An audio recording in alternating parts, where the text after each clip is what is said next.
suis ravie de vous retrouver sur Monaco Info pour vous présenter cette nouvelle édition. Tout de suite, vos titres en images. À J-2, la principauté se prépare pour célébrer son prince. La fête nationale sera retransmise en direct sur Monaco Info.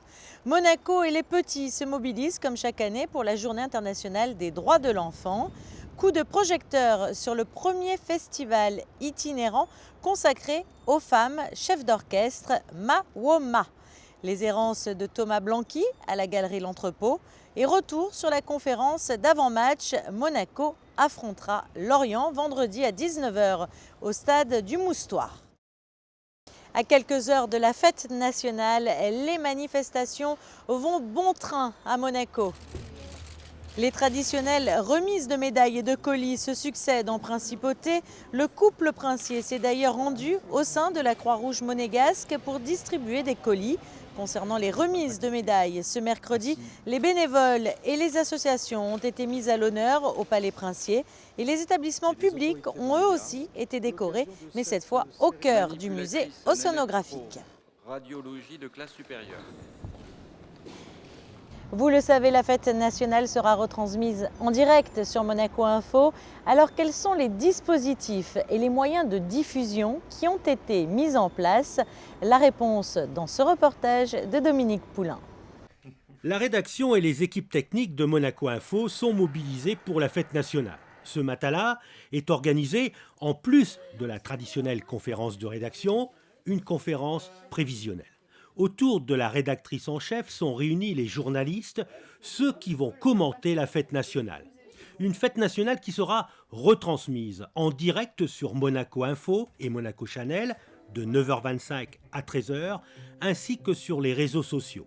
Dispositif surtout qui vise à permettre au plus grand nombre de voir l'intégralité des cérémonies que nous retransmettons. Alors, bien sûr sur Monaco Info, Canal 8, on précise toujours. Et ensuite, et ça c'est la grande nouvelle cette année, nous avons mis en place du streaming live sur Monaco Channel, qui est le hub sur lequel toute l'information Monaco est disponible, et sur la page Facebook du gouvernement princier et la page Facebook de Monaco Info, qui a été créée maintenant depuis 4 mois. À événement exceptionnel, dispositif exceptionnel. 21 caméras seront installées au point stratégique de cette fête, sur la place du Palais, dans la cour d'honneur du Palais ou encore dans la cathédrale. Les présentateurs prendront place sur un plateau aménagé sur la place du Palais.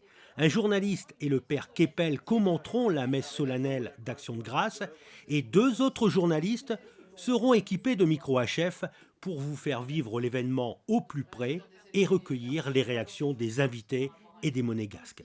Chaque journaliste sait précisément ce qu'il fera le jour J.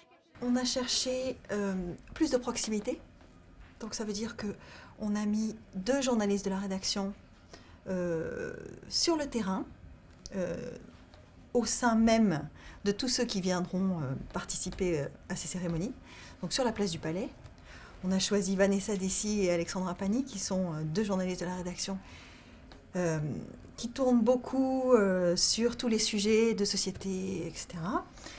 On a refondu notre trio de plateau à la présentation avec un anchorman que les gens de Monaco, je pense, reconnaîtront. C'est Christophe Paco, qui nous vient d'RTL maintenant, mais qui, pendant de très longues années, a commenté tout le sport possible et imaginable sur les antennes d'RMC. Donc quelqu'un qui nous connaît bien, qui connaît bien Monaco, qui connaît bien la télévision, qui connaît bien le direct. Donc aux côtés de Christophe, qui sera en sorte ce qu'on appelle l'anchorman, le pivot, aux côtés de Christophe, il y a une vraie spécialiste institutionnelle au sein de la rédaction, c'est Sandrine Nègre, qu'on ne présente plus, qui a eu déjà des fêtes nationales à son actif, on dirait. Et puis il y a José Sacré, qui vraiment pour nous est la caution institutionnelle historique, qui raconte l'histoire et qui va permettre, nous l'espérons, d'encore mieux comprendre ce qui se passe et ce qui va se passer, puisqu'il y a des événements qui seront annoncés. Et ça, c'est une vraie nouveauté aussi, d'essayer de faire un petit peu bouger les lignes du dispositif éditorial pour apporter petite lumière nouvelle, petit ton nouveau. Hein. Il ne s'agit pas de révolutionner les choses, mais il s'agit de faire du Monaco Info 2016. Retransmettre en direct un grand événement, c'est également planifier les reportages qui seront diffusés avant et pendant la fête nationale. Toutes les idées sont passées en revue, retenues ou rejetées. La rédactrice en chef précise les angles des reportages à réaliser. Direction ensuite la régie et les salles de montage pour préparer les sujets. 3 grands rendez-vous seront également proposés sur TMC en collaboration avec Monaco Info. Les journaux de la mi-journée de ce samedi et de ce dimanche seront entièrement consacrés à la fête nationale, ainsi que le Monacoscope programmé ce dimanche à 7h30. Comme chaque année, la Principauté se mobilise à l'occasion de la Journée internationale des droits de l'enfant. À Monaco, de nombreuses actions sont menées, et notamment dans les écoles, afin de récolter un maximum de fonds destinés aux associations humanitaires monégasques. Vanessa Dessy vous en dit plus. 20 novembre 1989, déclaration des droits de l'enfant proclamée par l'Assemblée générale des Nations unies. Un texte de 54 articles qui affirme qu'un enfant n'est pas seulement un être fragile qu'il faut protéger, mais que c'est une personne qui a des droits. La direction de l'éducation nationale, de la jeunesse et des sports mobilise, comme chaque année, les élèves de la Principauté. Comme chaque année, en fait, l'enjeu est de 2 ordres, on va dire. Le premier, c'est donc sensibiliser le public et les élèves à cette cause des droits des enfants. Et puis le deuxième, c'est de récolter des fonds pour le reverser aux associations humanitaires monégasques qui œuvrent justement partout dans le monde auprès des enfants dont les droits ne sont pas respectés. Spectacle, goûter, buffet, tombola, de nombreuses actions sont menées bien avant cette date d'anniversaire. L'occasion de récolter des fonds pour venir en aide aux enfants. On commence aujourd'hui, donc on est avec toutes les associations humanitaires qui œuvrent avec nous toute l'année et on est là donc justement pour dire aux gens de se mobiliser autour de nous. Tous les élèves de la Principauté sont à nos côtés, tous les établissements scolaires, privés, publics sous contrat et l'ISM très présent cette année à nos côtés également. Et donc tous les élèves ont des carnets de tombola à vendre. C'est la mission, octobre-novembre, justement d'être eux aussi impliqués dans cette manifestation. Donc voilà, chacun vend et on espère qu'on récoltera le plus possible. Une conférence axée sur les enfants soldats et le travail des mineurs sera organisée ce lundi à 19h au lycée technique et hôtelier. Renate Winter, juge internationale et vice-présidente du Comité des Nations Unies pour les droits de l'enfant, sera l'invitée d'honneur de la manifestation. Monaco a accueilli Mawoma, le premier festival itinérant consacré aux femmes chefs d'orchestre. Durant 2 jours, les spectateurs ont pu assister à un programme de musique classique qui a réuni des interprètes de renommée mondiale. Une équipe de Monaco Info y était. À l'origine de Mawoma, un constat partagé par la pianiste Clémence Guérand. Elle remarque que les femmes chefs d'orchestre sont très peu représentées sur les scènes internationales. Ainsi est né Mawoma, un festival itinérant de musique classique à travers le monde qui met à l'honneur ses talents au féminin en leur permettant de diriger des orchestres prestigieux. C'était comme quelque chose qui était en moi. Je ne pouvais pas faire autrement que de faire ce projet. Mais ça n'a rien à voir avec ma relation avec les hommes.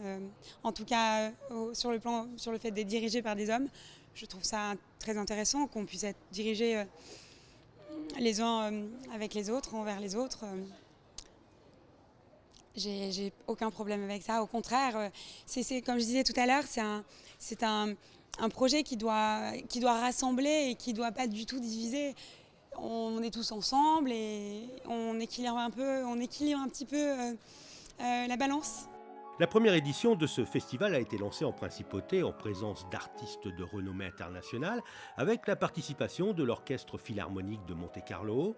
C'est le pianiste Jean-Philippe Collard qui ouvre les hostilités avec Patrick Poivre-d'Arvor qui ajoute un moment poétique en récitant des poèmes. Ceux des aînés que la vie exila. Pour cette étape monégasque, c'est la chef d'orchestre Zaya Ziwani qui est l'invitée du gala de lancement. Elle fait partie des 21 femmes chefs d'orchestre, alors qu'ils sont plus de 500 chez les hommes. Quand j'ai eu envie de devenir chef d'orchestre, parce que j'avais envie aussi moi-même de développer mes propres idées, de conduire la musique, je me suis rendu compte que c'était pas évident parce que déjà il fallait avoir un peu d'expérience et puis surtout il fallait pouvoir être intégré dans ce réseau qui n'était pas facile à intégrer justement. Et donc du coup j'ai créé mon propre orchestre qui est l'Orchestre Symphonique Divertimento, qui m'a permis déjà de pouvoir aussi justement me donner ces opportunités de diriger, mais aussi de développer des idées nouvelles, parce que j'avais envie justement d'apporter un petit peu plus de nouveautés, d'innovation, de créativité, d'ouverture à cet univers de la musique classique qui parfois peut paraître un peu cloisonné, un peu poussiéreux. Et donc de ce fait, la création de cet orchestre symphonique Divertimento m'a permis de pouvoir justement réaliser ces projets, de pouvoir justement acquérir cette expérience et cette renommée en tant que chef d'orchestre. Autre temps fort, un concert de musique de chambre avec la soprano Nathalie Dessay et le pianiste Philippe Cossard. Le festival a le soutien de personnes imminentes du monde des affaires, de l'art et de la philanthropie, ainsi que de la presse, même la presse économique. Pour nous, ça défend des valeurs à la fois d'entrepreneuriat, où il faut de toute manière se dépasser. Et puis dans le cas du festival Mahoma, je trouve que ça défend les questions d'égalité professionnelle que l'on peut retrouver à la fois dans la nécessité d'avoir beaucoup plus de mixité dans les entreprises. Et je trouve que la culture, c'est un accélérateur pour faire passer des valeurs. Et pour cette première édition, Mahoma a choisi de s'engager auprès de l'AMAD, dont la mission est de protéger les enfants contre les violences et de favoriser leur épanouissement en contribuant à l'accès à l'éducation et à la santé.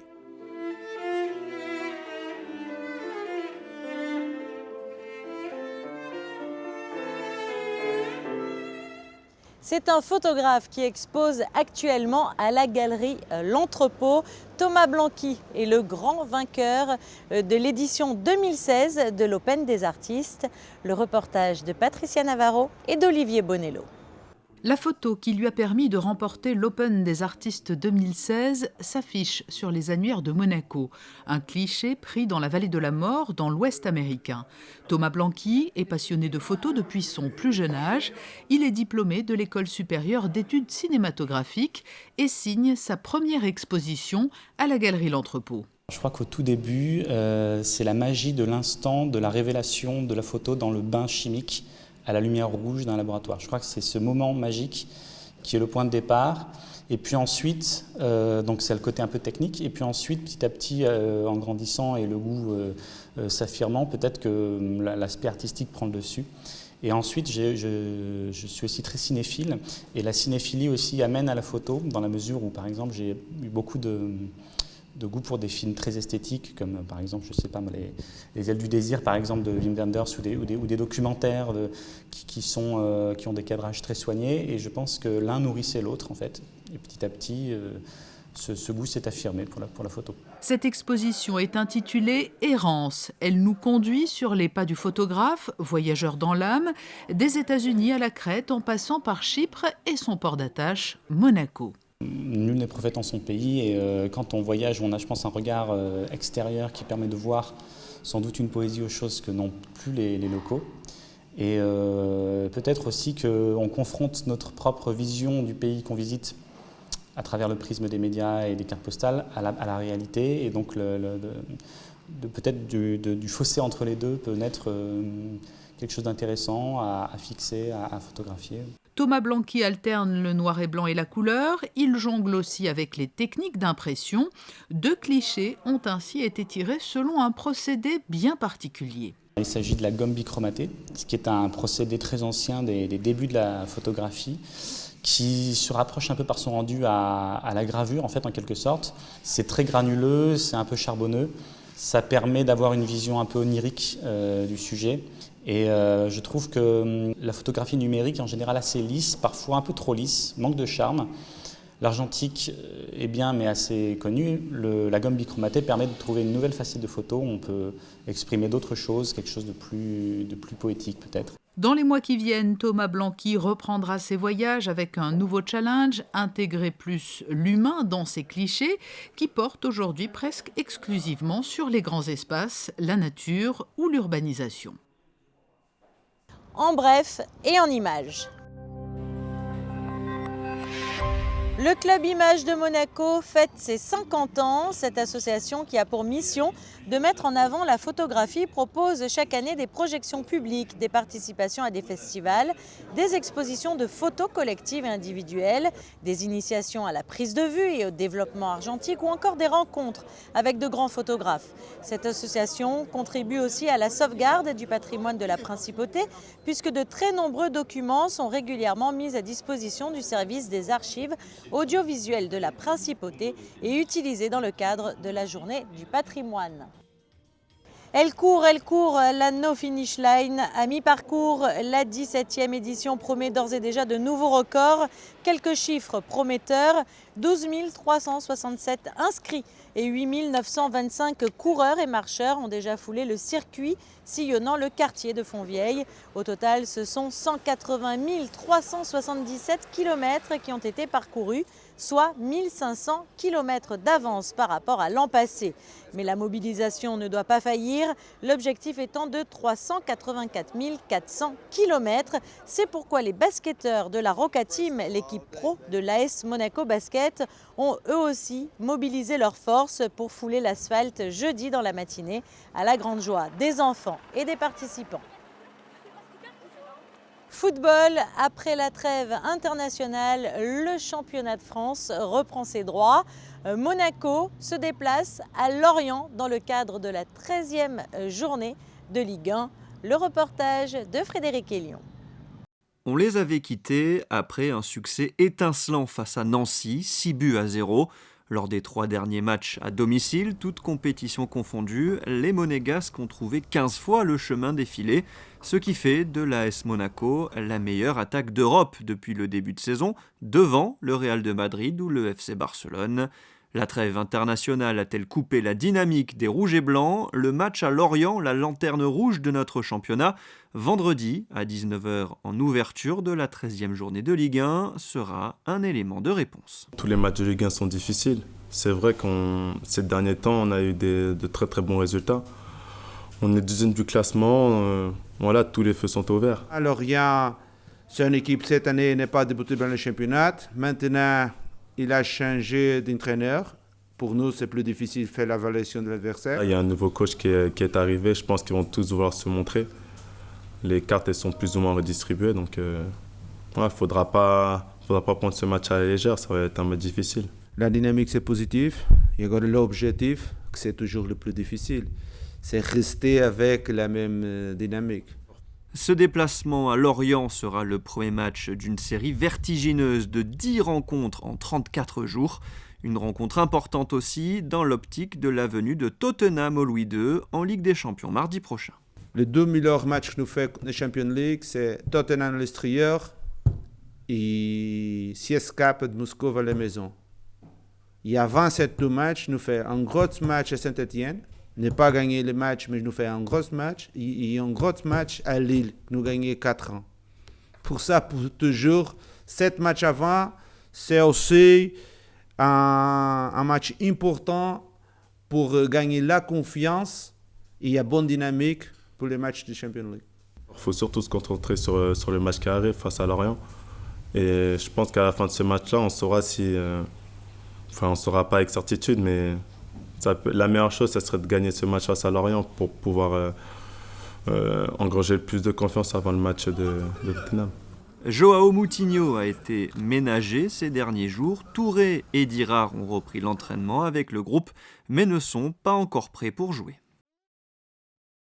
Une grande question que tout le monde se pose, quel temps fera-t-il samedi pour la fête nationale? La réponse tout de suite dans la météo. Vendredi, le temps commencera à se détériorer. Le ciel sera de plus en plus nuageux en cours de journée. Un risque de pluie est à prévoir avant le soir. Les températures seront elles aussi en baisse avec seulement 15 petits degrés pour les maximales.